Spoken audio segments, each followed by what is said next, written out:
Hello dear students, आज के इस वीडियो में हम देखेंगे किस तरीके से गति के समीकरणों का निगमन किया जाएगा ग्राफ की सहायता से। ठीक है, पिछले वाले वीडियो में हमने ग्राफ के बारे में अच्छे से देख चुके हैं कि किस तरह से ग्राफ प्लॉटिंग की जाती है।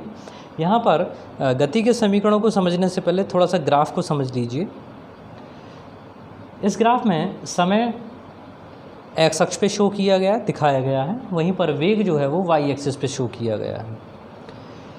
पिछले वाले वीडियो में जैसे हमने यहाँ पे संख्याएं ले रखी थी बढ़ते हुए क्रम में, जैसे जैसे समय बीतता जा रहा है वस्तु की स्थिति समय के साथ बदलती जा रही है, या कह लीजिए वेग उसका समय के साथ में बढ़ता जा रहा है। ठीक है, तो इस कंडीशन में आप अगर समझना चाहें तो उसको मैंने दिखा दिया 10 मीटर पर सेकंड, और कुछ समय बाद वो बढ़कर हो जाता है 30 मीटर, यानी वैल्यू ऊपर की तरफ बढ़ रही है, होता भी है ग्राफ में। ठीक है, अब यहाँ पर सिर्फ अंतर ये है कि हमने उसे यू से डिनोट कर दिया है और जो 30 था उसको v से डिनोट कर दिया है, केवल समझने के लिए। ओके, तो 10 के स्थान पर u, 30 के स्थान पर v, या 10 के प्लेस पर आपका u और 30 के प्लेस पर v डिनोट कर दिया।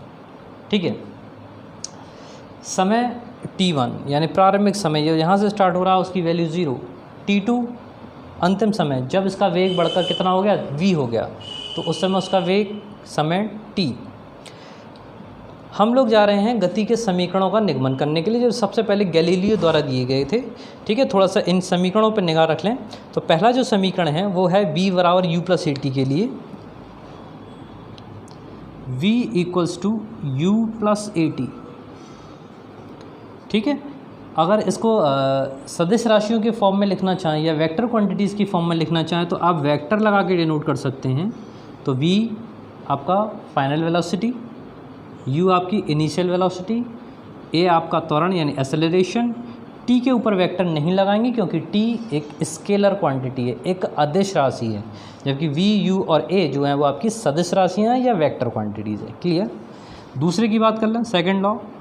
सेकंड है s equals to u t plus 1/2 AT square.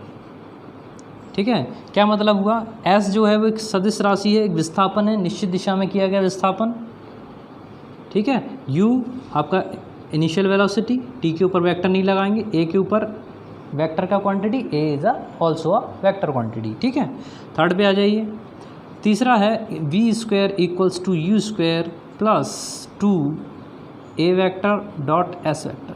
अब आप यहाँ सोचेंगे v और u जो ऊपर लिखे हुए थे, ठीक है, वो आपके वेक्टर थे, लेकिन इसमें वेक्टर डिनोट नहीं किया गया।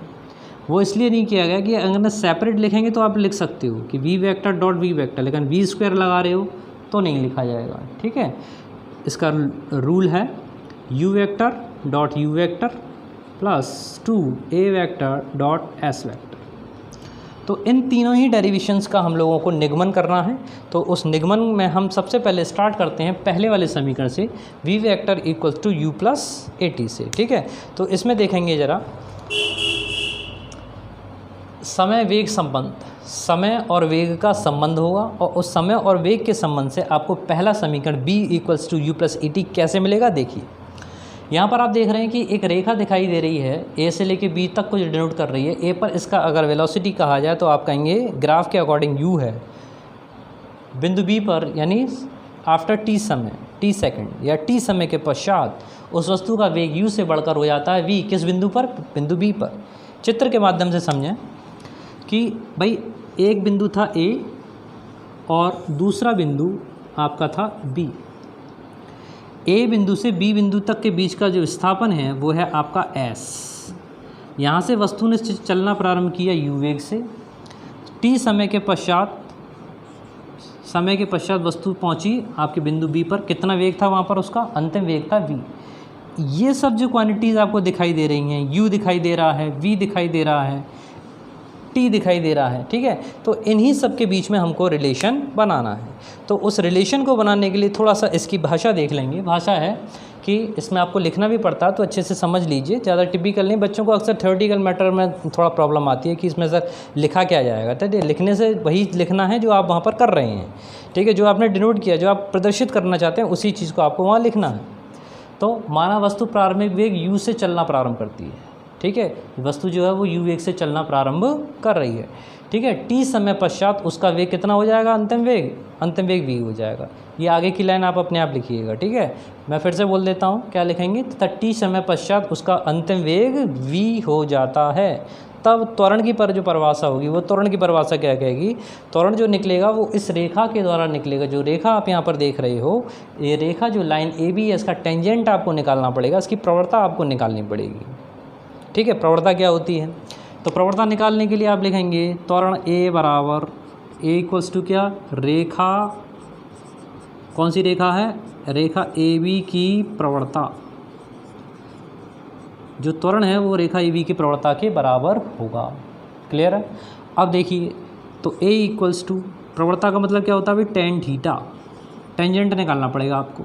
तो यहाँ पर आप देख रहे हो त्रिभुज बनना है आपका बी ए सी त्रिभुज हो गया ये, और इस बी ए सी त्रिभुज में आपको थीटा का मान निकालना है। तो सामने का ये लंब कहलाता है, ये आधार, ठीक है। तो ये टेन थीटा की वैल्यू किसके बराबर, B C upon a C.